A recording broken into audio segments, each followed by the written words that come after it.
So this is the building across the street from us. We got so much rain, I guess it pushed all the leaves and clogged up the culvert here. So it ran all the way down the road. I mean, cars have ran over it. It was much worse this morning.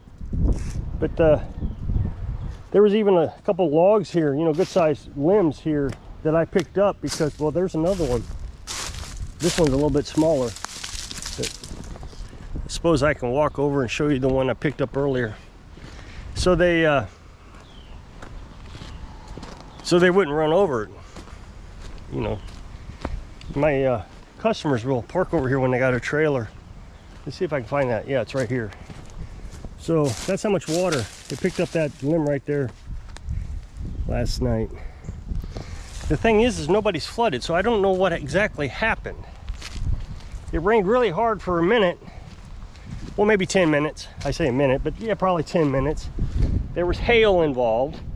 But before and after that, it was basically just a shower. It really wasn't anything serious. I walked down to my creek and it's not flooded. So I don't know where all this water came from. So that's kind of weird. And then, so what's going on? So I'm waiting for the mailman.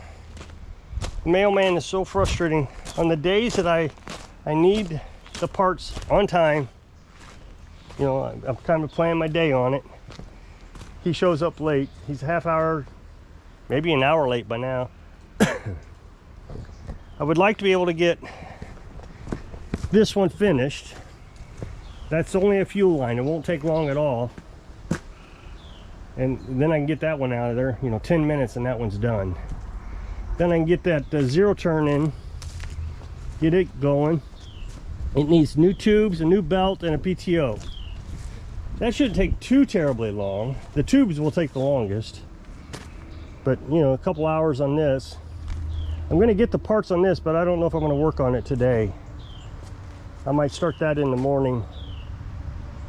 But the beast is going to have to get involved, because in order to get the PTO, I need to lift the back end up, and my jack doesn't lift the back end up. So the beast will pick that up. And this one, I can't even use the jack stand because jack stand picks the tires up. So I'm going to have to lift it up. But we had a little bit of hail last night. It was kind of concerning. It was just pea-sized hail. It wasn't a big deal. And but it was enough to wake me up. Whew, it was loud. So let's see. So last year I worked on a 1992 John Deere, and it had that old-fashioned voltage regulator. You can't even find OEM voltage regulators anymore. So I called him and told him it was aftermarket, you know, 30-day warranty, and I put it on. Well, he called yesterday and he says, yeah, that voltage regulator went out. Now, he was going to pay, don't get me wrong, but I put in a policy this year that I'm not working on anything older than the year 2000.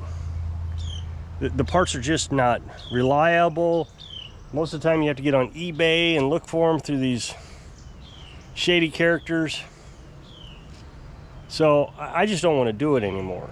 It's just too risky. For me to hold a warranty on something that I don't know is any good is a bad idea. So he calls and says, hey, can you change that again? I said, no. With that, I've been going out within a year. It's not a good idea. Besides that, I've already put in a policy that I'm not going to work on mowers that old anymore. He understood, but I guess I don't understand. I've been trying to do some research on the idea that mechanics have to work on antiques. I mean, I drive by the mechanic here in town, and I never see them working on anything probably older than 15, 16 years old, 20 years old. And so here I'm willing to work on things up to 26 years old. And I keep getting these lawnmowers that are ancient. I don't know if I told you this one or not. Some guy showed up yesterday or day before yesterday, I can't remember. And he says, I got a 1975 John Deere. And I said, I don't work on anything older than the year 2000. And you could tell he was offended. And he says, well, why not? I said, you know, after a while it becomes a restoration project. Anything that old does become a restoration project. And he says, oh, no, I just need belts. No, you don't need just belts. I can guarantee you, you need a lot more than belts. You're going to start with belts. And then it's going to be bearings are shot on the spindles and the idler pulleys. And finding parts for all this is just going to be an absolute nightmare. So you spend 5 or 6 hours looking for parts. So here's the thing, is they go out and they buy these used mowers. I know what they're doing. And they think, I'll take it up to the guy over there and he'll fix it up for 10 bucks because it's an old mower. I mean, how much could it possibly cost? But if I'm spending 5 or 6 hours looking for parts, you know, can I charge for that? No, because he's only expecting to pay $10 for this old machine. So, and the guy with the 1990, I think it was 92, John Deere, I know what he did. He owns 2 houses, one in Kansas City and one here. So he brings this old mower down here and has some guy take care of it, hoping that, you know, he doesn't have to pay a lot to get it fixed every year.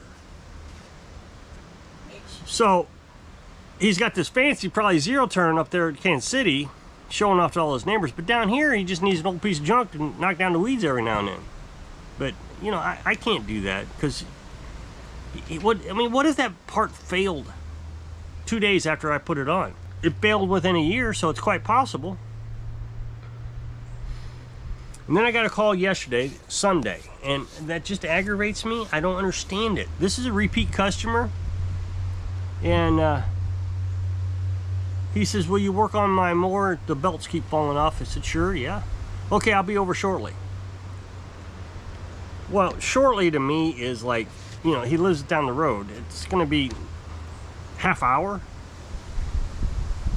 Well, hour and a half passed, and Carolyn's wanting to go to town to get dog food because we forgot to get canned dog food for Red. And Red's just spoiled to death, and she has every right to be spoiled to death. She was starving to death. Carolyn wanted to take her in, and now she gets to be spoiled for the rest of her life. It's what we did with Girlie too. We just spoiled her rotten until she died. So if she wants dog food, canned dog food, if she wants the most expensive canned dog food, so be it. So I messaged him and say, hey man, you know, my wife likes to do things on Sundays. It's the only day I get off. Where you at?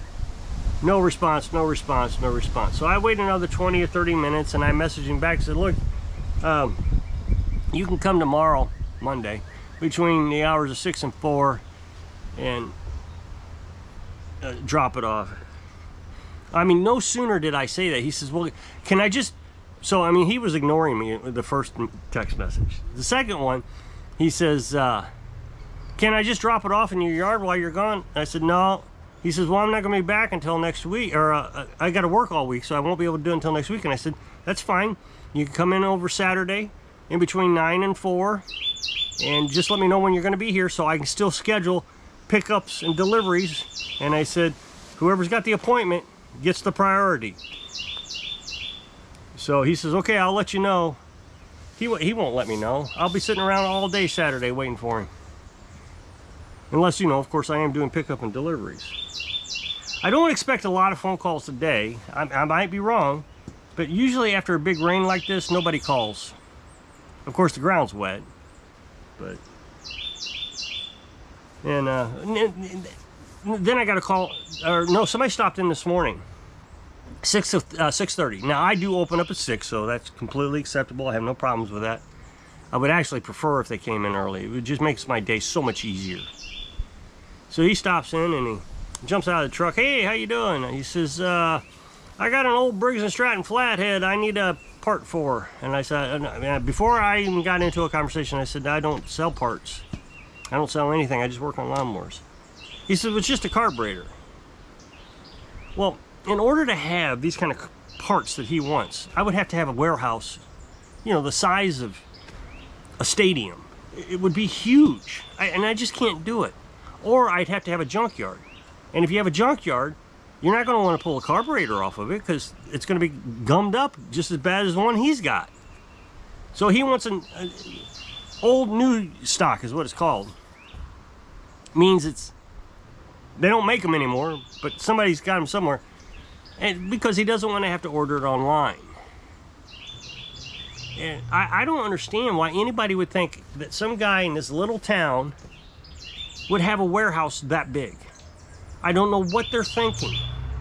Nobody's going to carry that. Nobody. You're going to have to order it. Now, you know, you like Jack's, small engine online, Pro Direct or Direct, whatever that is. There's several online warehouses that you can order from. And sometimes they don't have it. They have to get it from their supplier to send it to you. So I don't quite understand it. But anyway, you could see that he was disappointed. I said, I'm sorry. Yeah, whatever. Okay, well, I don't know what that means. Now, on Google, I specifically say what my job, you know, what I do here. Specifically, I list all the services I provide. I don't have, they give you two things that you can advertise, products and services. I only do services. However, somebody says lawnmower parts, my name comes up. So I guess they don't even read what I do. They just see lawnmower repair and they assume, oh yeah, he's going to have every, and I don't quite understand it. One of the things that when I did this 20 years ago that was so hard was trying to get parts because you didn't have the internet back then. It was a tough job trying to get parts. And nothing is the same part. I don't understand the mindset that people think, well, I got a Craftsman, why wouldn't it fit on my John Deere? You know, it's they act like their mower is the only mower in the world that matters. And when you got a 1980 lawnmower with a flathead, hey, I got a flathead, I just need a carburetor on. What does that mean? What's the part number of the machine? I don't know. You're not giving me any information, and I don't want to deal with it. It takes too much time, and I wouldn't make any money. I mean, the overhead on that would just be insane. Which brings me back to the cash-only business. I only do cash. And I looked this up. If I had an ATM reader, so I don't know where I left off exactly. A mailman showed up. So if I get an ATM card reader, it's 2.5% to 5% that they would charge you. So let's say you had a $400 bill and you would lose $15 to $20 out of that 400 bucks. So that's more overhead. That means you got to raise your prices to cover that cost, or you just lose the money. Well, Red's out moving around. And then you got the cash apps and the BMOs and all that. Well, the same thing applies. You got all the service fees that come with that. So it's it just doesn't make sense to run those machines and the cash apps and all that when you're losing money to do it. And then taking checks. I'm not going to take a check. I just think that's suicide. You know, you work 4 days a week, so on Friday you can spend the rest of the day trying to collect money from the bank because the check bounced. I mean, what are you supposed to do? You just lose that money. And I can't afford to lose. You know, I got a job over here, there's probably nearly $200 in parts. Well, it might be more than that. Maybe $250 in parts. At the zero turn. How can I lose that? Guy decides he's going to write a bad check. Am I really going to go sue him? Because now I'm going to be out more money, more time, dealing with it, lost revenue. So none of that makes sense. It just raises overhead. So, you know, the folks that tell me, you know, you're just a shady little company because that's all you do is cash. That's just shady. Well, I would say the people that are being shady are the ones writing bad checks. They cause me to be this way. So if you'll click this up next box, it'll take you to a video over on my other channel. I really appreciate it. Go check it out. So hope this video inspires you. I don't know, stay busy so you can live your dreams. Thanks for watching.